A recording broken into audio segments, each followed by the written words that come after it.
Hey everybody, this is Larry. This is day 6 of the Leetcode November challenge.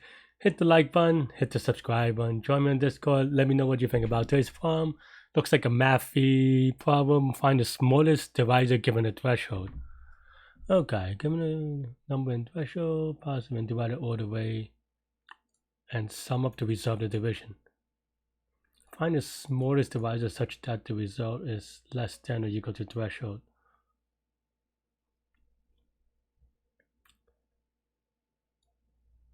So if the divisor is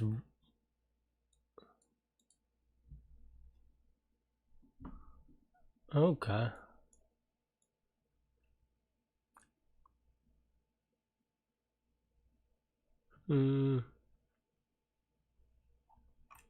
Is it always possible? Okay, so this makes it always possible. Because so basically how I'm thinking about it, and this took a little bit because I don't know, this is a new problem to me, but which is that there are a couple of ways, right? One thing I would think about is, well, one is just reading it correctly, and I think it took me a couple of seconds to kind of understand what this problem's about, and then you could go kind of one way or the other about this, right? Where if your divisor is 1, then what does that mean, right? If your divisor is 1, it's just the sum of the array, which it shows here. If your divisor is, let's just say your divisor is infinity, right, or just some really big number, then these are all zeros, and by nature, wait, is it round to the nearest integer greater than or equal to? Okay. Is it really rounded if it's greater than or equal to that element? Because then it's just the ceiling, right? Anyway, that's not. So okay, so in that case, even if you chose an like infinity or some really big number as the divisor, then you get 1 for each array element, right? And then that's when I looked at the bottom, I look at the threshold, and I go, okay, so that makes sense, because then now, if you choose an infinity number, you're always getting an answer if you choose an infinity number, and then you're always gonna not, or actually you don't know, but when you choose 1, you may or may not get an answer, but you know, right? So in between, you're trying to find the smallest divisor in which that's this thing is true, and from that, I think that's where I would solve the problem.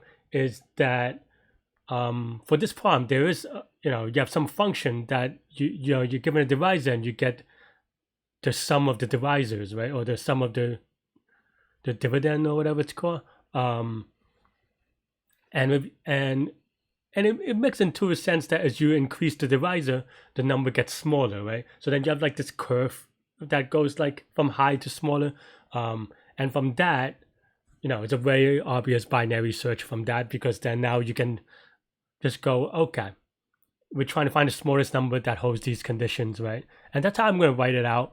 And I always recommend practicing binary search, because for me, I always get it. I don't know, it always seems a little bit tricky.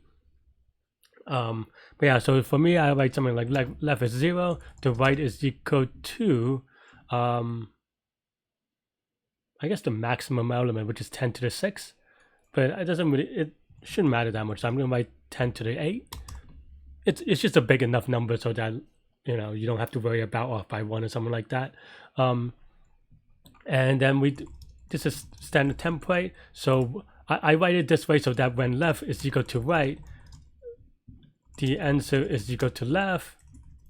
The answer is left, and also this means that we want an inclusive range, right? Because that means that left and the right are, because left and the right are the same answer, then if you draw it in terms of range, they have to be inclusive. Okay, so then let's do mid is equal to left plus right divided by 2. That's just the middle. If good is mid, that means that, what is good, right? Good is equal to, in this case, if mid as a divisor gives us a what's it called, sum of let's just give us a sum with the divisor that is under the threshold, right? So if this is good, what does that mean for us? Or if mid is good, what does that mean, right? Let's see. So basically, we should have something that's false, and then true at some point.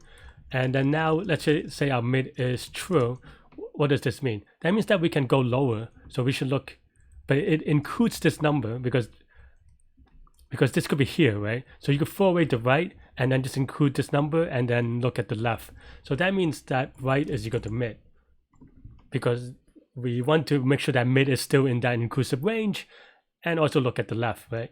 And then otherwise, left is equal to mid plus 1, because similarly, if this is false, then you know that this number is not going to be good, and also everything to the left of,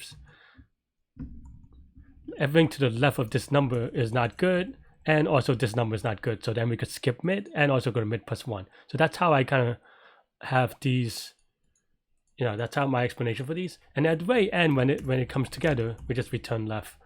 And then now we have to write the good function, of course.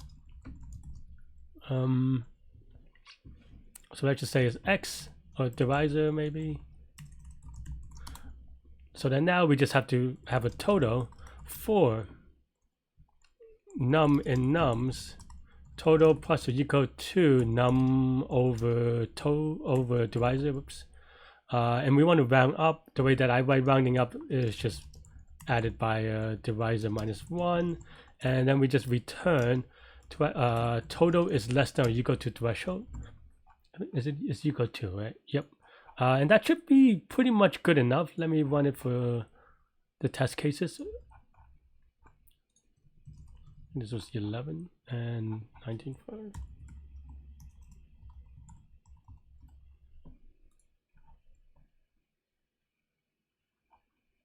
Yeah, so that looks good. I'm relatively confident because binary search is something that I've done a lot, but maybe I missed some test cases. Oh, yeah.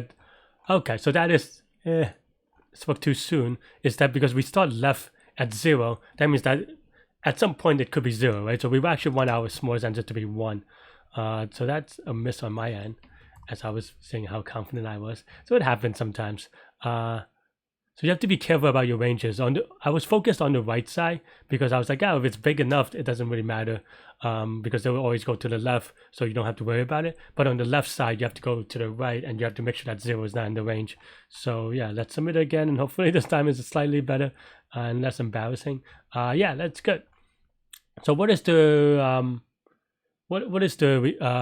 complexity of this problem, right? So in terms of space, is very easy to see that as constant space. We just have a couple of variables and a couple of, so it's all one space, constant space, right? So here we see that we go from 1 to 10 to 8, and we do this locked, and every time we divide it by 2.